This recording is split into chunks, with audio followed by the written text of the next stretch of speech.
Welcome to the Mayor's Monthly Update. I'm Kate Reardon, Public Information Director for the City of Everett, and this is the time that we have each month to sit down with Mayor Ray Stephanson and talk about the issues that are important to you. So we have a lot going on this summer in Everett. We do have a lot going on. Not a lot of good weather, but... Yeah, we're struggling through some of the rain and the cold, but yeah. Hopefully August will be a nice month to get out and do some things. I hope so. Yeah, we've had a great summer so far of activities. Been down to the music series, farmers market on the Waterfront's going gangbusters every Sunday. It's just great to see all the people out, and Jetty Island's obviously open, and I'm a boater, so I see people going back and forth all the time. So it's a great summer, but I'll tell you, it's fleeting. It's just moving way too fast, as we were talking before the show. Yeah, hopefully we'll have some nice weather in September as things get rolling back into fall. It seems to happen that way sometimes. Yeah, so. It does. Yeah. Well, we have some pretty special pianos in the city of Everett, and we're in our third year of Street Tunes, and I know it's one of your favorite programs. Tell us what's going on this year.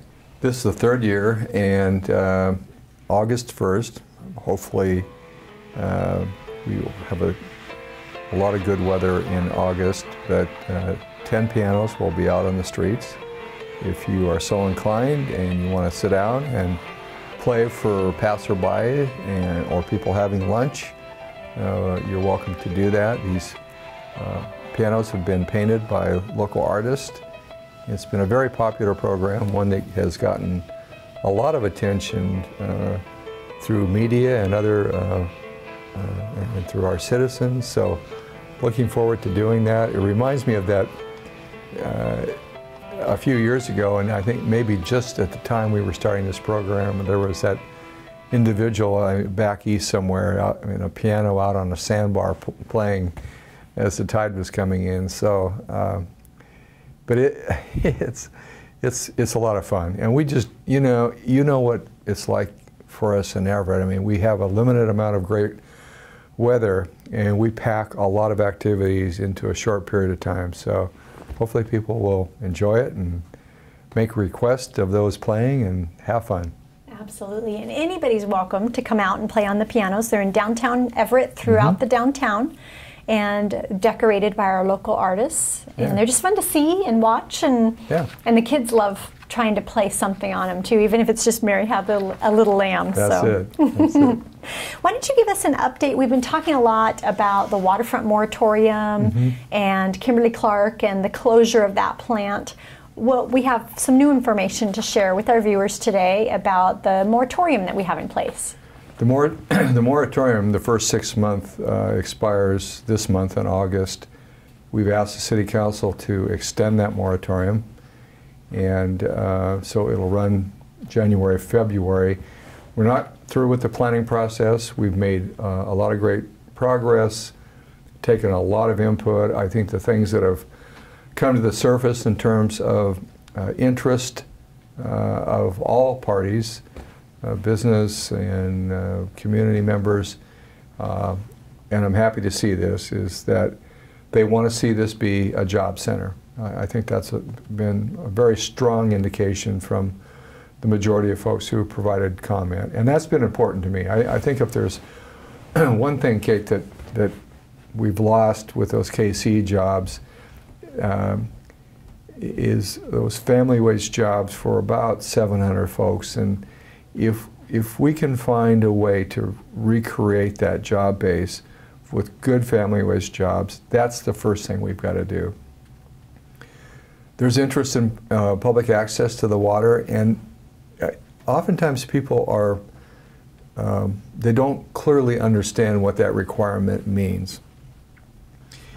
If the redevelopment of the property includes water-dependent activity, shipbuilding, anything that would require ship maintenance, tugboats, that kind of thing, public access to the water on water-dependent activities is not required by the state.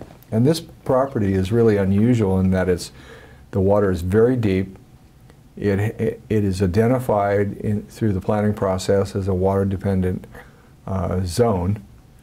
And so that very well could be a part of the future of that property. But if it's not for all of it, or if there's the opportunity for us to provide sort of an insert of public access where people can watch all the commercial activities going on in water and shipbuilding and the Navy and that kind of thing, we want to explore those opportunities. So we're really trying to take a very balanced approach.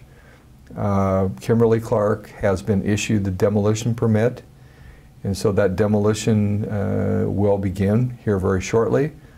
I saw a crane here just within the last week or so being erected, so it looks like that demolition will begin. There's been some sampling of soil, so you very well could see in parallel demolition and soil removal that will have to be replaced or removed for cleanup. So there's going to be a lot of activity down there over the next several months. Now, the important thing also to remember is that while there may be some angst about, gee, another 6 months and, you know, are we ever going to see any activity, we really have to do this planning correctly. And in the public sector, it is all about process. We have to allow all parties to participate. That's when we get the best product and we get the largest acceptance of people, is when people have an honest, genuine opportunity to participate in that process. We're not going to shortcut that. It's just, the consequences of that would just be untenable for all parties. But that's not to say that if Kimberly-Clark, as they are considering buyers for that property, if they bring a buyer forward that we think is very compatible with the planning process that we have been through, it's the kind of industry that would bring good family wage jobs, a development agreement can occur within the scope of that moratorium. And so it wouldn't preclude that purchase occurring. It wouldn't preclude the predictability of knowing what a new industry would be there. And staff will do everything they can to shorten this 6-month period.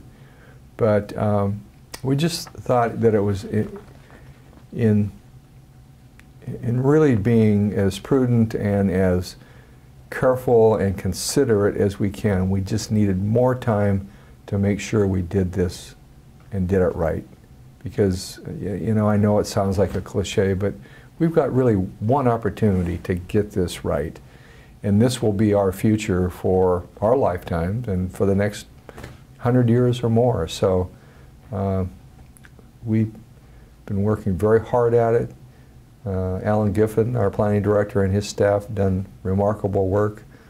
We've had good cooperation from Kimberly-Clark, good input from a lot of various interest groups, which is always important. So it's a continuing saga, it's a continuing story, but I really feel good about the approach we've taken and how careful we're being and how thoughtful we're being. It's going to make a difference in the long run. So at the end of the moratorium process, what is it that the residents of Everett should expect to hear or see from the city? Is it a land use plan, or what would it be, a vision? Why don't you explain a little bit more about that? And that in detail is yet to be determined, but basically this is industrially zoned land. Industrially zoned land basically has few restrictions. Literally anything of really from heavy manufacturing, anything like that can occur within that zone.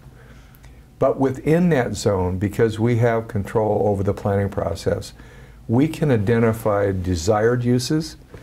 We can also identify excluded uses. Now, that may require a zoning change or it may not, but but we can be pretty prescriptive in terms of what it is we're looking for and what it is we don't want there.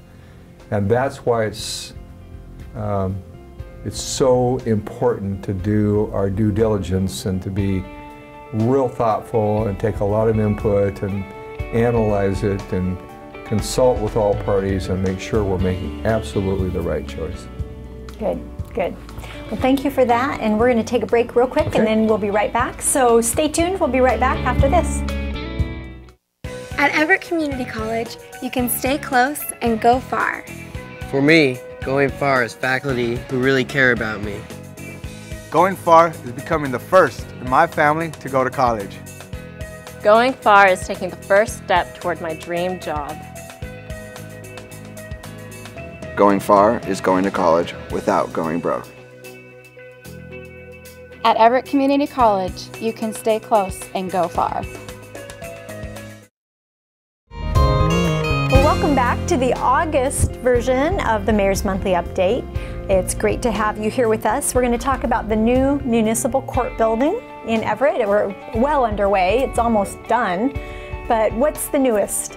Expect to be completed with construction by the end of the year. There's one more phase, and I want to talk about that. We've built this new municipal court around the old court. The old court was about 8,000 square feet. The new is about double that size. The city of Everett, through several mayors and several city councils back to the 80s, the 1980s, was considering building a new municipal court. And it's taken all this time through, gosh, a lot of different points of view about what was the right thing to do, and you know, and I know sometimes people go, well, gee, you know, you're spending money on a courthouse, but we're able to use fines and forfeitures as a source of revenue to build this new courthouse. So it's a very dedicated source of revenue, which is good news for the general government. So anyway, back to the construction.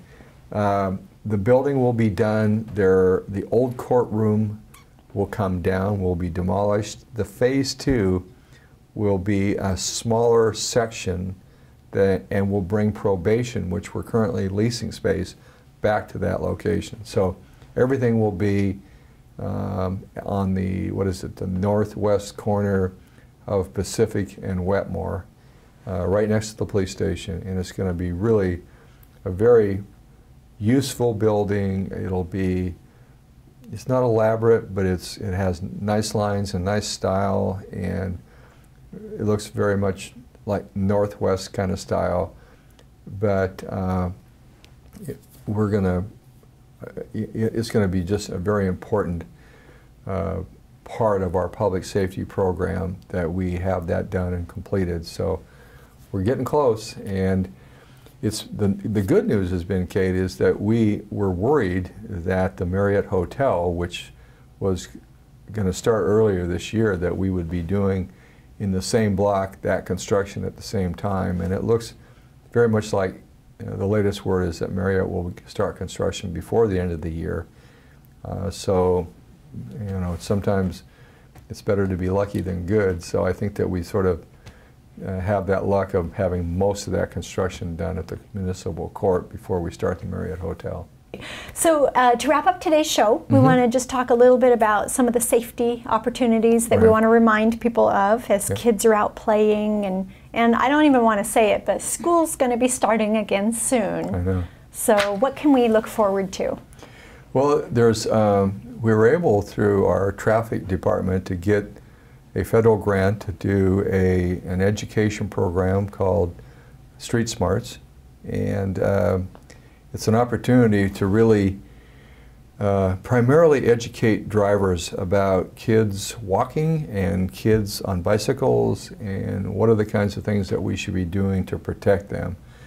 We're going to be doing outreach through the schools, outreach through the city and through our website, but it's just that constant reminder, and particularly when school starts, that all of a sudden all these kids who have been with family on vacation and, you know, camping out in the backyard and all the things they do, all of a sudden they're back on our streets and they're riding their bikes to school and they're walking.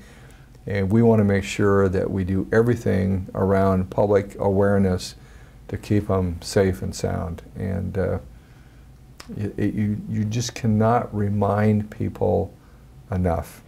And so that's what this will be about. It'll start this month, and when we get ready to go back to school, hopefully we've done a really good job of providing that education and awareness for drivers primarily.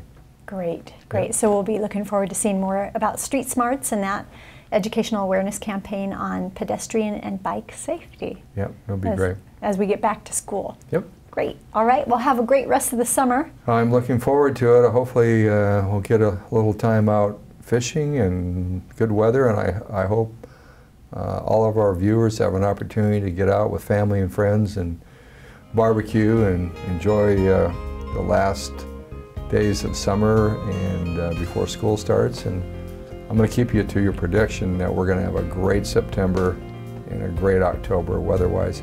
Good, and we'll look forward to connecting back with you in September to get more updates. Sounds great. All right, thanks. All right, thanks. And thank you for joining us. We'll see you again next month.